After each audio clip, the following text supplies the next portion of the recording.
Nancy started as the Senior Vice President in 1998 and assumed the System CEO position in 2003 of the Henry Ford Health System.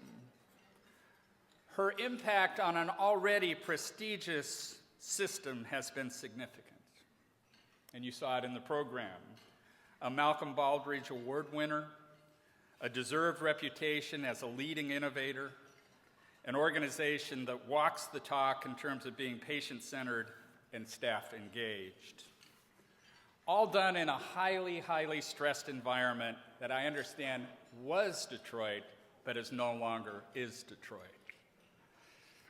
In the midst of it all, Nancy still had time to serve her community and the field of healthcare outside of her CEO role. Never a victim, never timid, always authentic. It is an honor and a pleasure to present the Gail L. Warden Leadership Excellence Award to Nancy Schlichting. Please join me in giving Nancy a great expression of gratitude.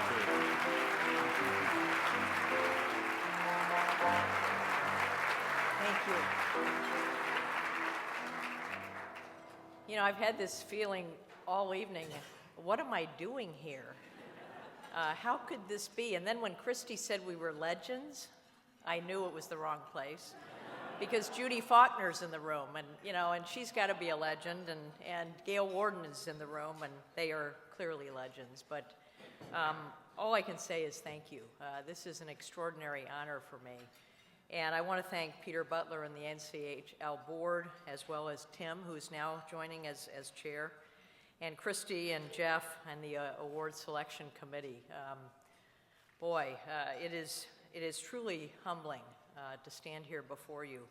And I'm so thrilled to have so many friends and colleagues from throughout my career who are here today, including friends that go way back in Akron, Ohio, my Henry Ford family over here, wherever they are, yes, right here.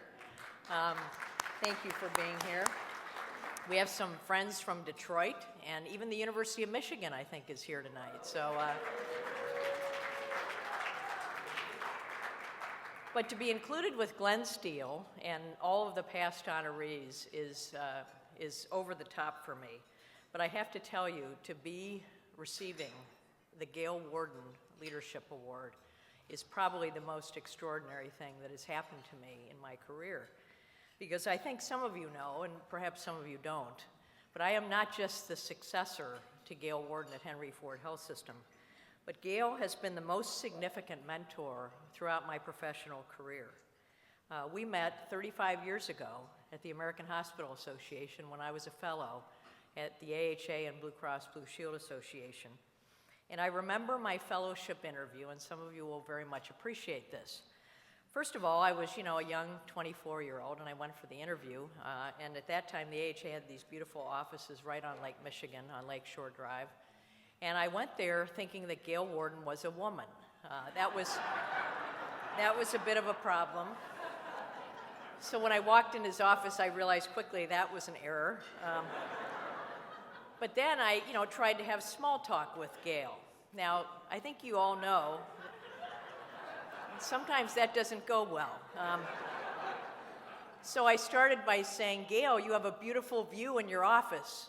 He didn't respond. I thought that was the end of the interview. I thought I was done.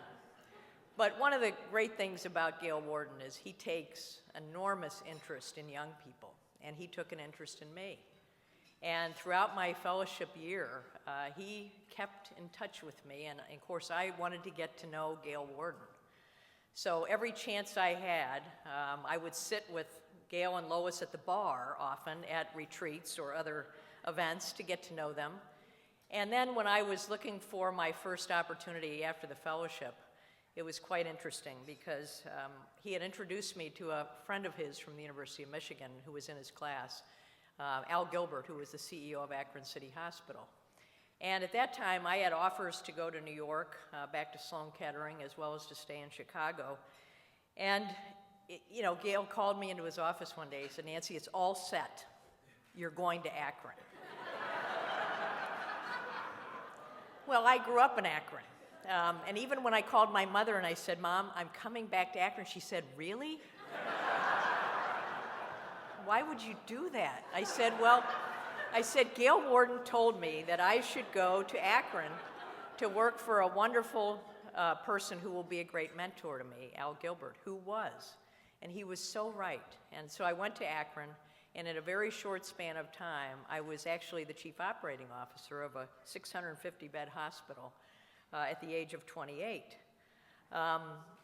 Gail kept in touch with me, though, over the years. And while I made my moves and continued to grow in my career, he always kept in touch. And then on a couple of occasions, actually tried to recruit me to come to Henry Ford after he went there in 1988. I turned him down twice. There were things in my life or other opportunities that just didn't seem to make it the right decision. But the third time was the charm. And frankly, it was the best decision I've ever made in my career to have the opportunity to work directly with Gail at Henry Ford and then have the honor and the privilege of succeeding him when I joined as CEO in 2003. I will tell you that he taught me so much, and he taught me that hospitals are community resources. He taught me that it was not enough to just be in the community. You had to get involved in the community. He also really strengthened my interest in public policy, and while I had always had that interest because I was a public policy major undergrad, he really created a lifelong commitment to advocacy, particularly for those individuals who don't have a voice. So it has always been part of the work that I've really enjoyed the most, is being engaged in the community in a variety of ways. He also was an individual who was completely committed to embracing diversity, well before it was something that even people really talked about. He probably has more women mentees than anyone in the industry. In fact, when we honored Gail when he retired from Henry Ford, we had a gathering of women who he has touched over the years, and it filled, not quite this room, but it filled a big room in terms of just the numbers of people that he has mentored.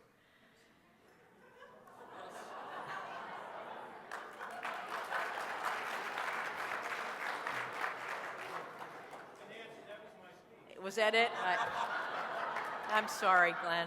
You know, it's great to go first. It really is.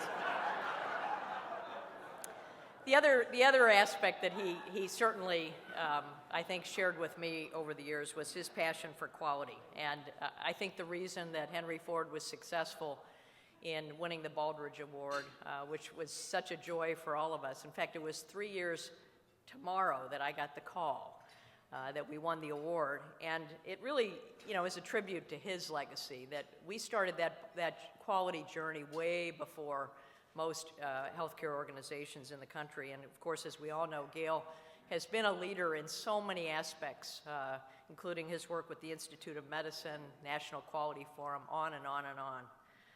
But perhaps most importantly, Gail taught me about leadership. He taught me that you have to stand for something, that it's not enough just to be out there. You have to think about who you are and what you're standing for every day, because as we all know, leadership is such a privilege, and it's an opportunity to have impact on so many people, both the patients and the people in the community we serve, but also the people that we employ and the physicians that we partner with. He also taught me about the courage to take a path that often isn't the one most traveled. And in fact, the integrated model that we have at Henry Ford is a unique model, and one that today seems very well positioned, but frankly is still different and differentiated in any marketplace. So the ability to understand that and deal with the natural tensions that are part of it is something that Gail really led and taught me a lot about. And he also taught me to always do the right thing. There's no question that there are many times in healthcare when doing the right thing is not the best thing in terms of the finances. And certainly today we see that all the time, because as we drive down those admissions and try to improve utilization, it takes a toll. And certainly when you look around the market, not everybody's following that path. So it's very important, I think, to have the courage and the leadership that requires. Today, I am leading the most amazing organization, I think, that I could possibly be a part of at a very critical time in healthcare and also a critical time in Detroit. We've just emerged from the Detroit bankruptcy, which I think is one of the greatest examples of collaboration that probably this country has ever seen in terms of getting the bankruptcy pulled together, protecting the pensioners, but also having foundations from across the country, the state of Michigan, and so many other contributors to make that grand bargain work. In addition, we're seeing a lot of mergers in our market. We're seeing for-profit impact. In fact, when the for-profit organization came to Detroit, we saw a doubling in our uncompensated care in 3 years at Henry Ford. But we always do the right thing. And I have this belief, and I learned it from Gail, that if you do the right thing, a community will stand with you, no matter how tough it gets. And I think that is what we try to do every day. So in terms of what we're doing today at Henry Ford, actually is, I think, a lot about Gail right now in my career, because as I plan for my retirement and succession, this is what Gail did 15 years ago at Henry Ford. He focused on leadership development and succession planning. In fact, we believe leadership at Henry Ford is our competitive advantage. And he also made sure that the organization was positioned well in terms of both cost and quality for the future, and that's what we're doing again. We continue to try to seize strategic opportunities. In fact, one of the things Gail did as his final act as CEO was he got us to get approval from the state to build a new hospital. And I remember when I took over in 2003, I thought, what am I going to do with this? We can't even afford it. But he knew that it was the right thing to do, and we figured out a path, and we built that hospital in 2009. We also continue to work on innovation. Innovation really is part of our DNA. In fact, if you heard yesterday, we announced a new Henry Ford patient gown. We thought that was the good thing to do. Patient gowns can be improved a bit. So it's kind of fun to design a new patient gown and also continue to create what we call One Henry Ford. That is a model of integration and collaboration where we lead in the community, we partner with everyone, and including our competitors, and figure out ways to really improve the health of the people we serve. So I want to conclude by just saying thank you, Gail. Thank you for being such a wonderful role model, for mentoring me and so many others, for your leadership of quality, equity, and community, and for so many lessons that have made us successful in a very tough market in Detroit. And I want to end just by saying that I couldn't do anything that I do without my family, and I'm so blessed to have my partner Pam with me tonight, as well as our 2 children who are actually on their way tomorrow to Chicago to spend, tomorrow's my birthday, so we're going to spend some time together. And also my parents. My dad, who couldn't be here tonight, would have loved to have been, is 92, and was an inventor. So I come by the innovation interest in an honest way. He always told me innovation is about solving problems, Nancy. And we've had to solve a few, so innovation is a good thing. And my mother, who is no longer with us, but always taught me about touch. It used to take us 2 hours to go through the grocery store because she talked to everyone. And as a kid, that was really painful, but I now appreciate what that has given to me in terms of the gifts of being able to connect with so many people and all types of people, certainly in our organization and the community. But thank you all for being here, for honoring me in such an amazing way. I will never forget this. And Gail, thank you for all that you've done for me.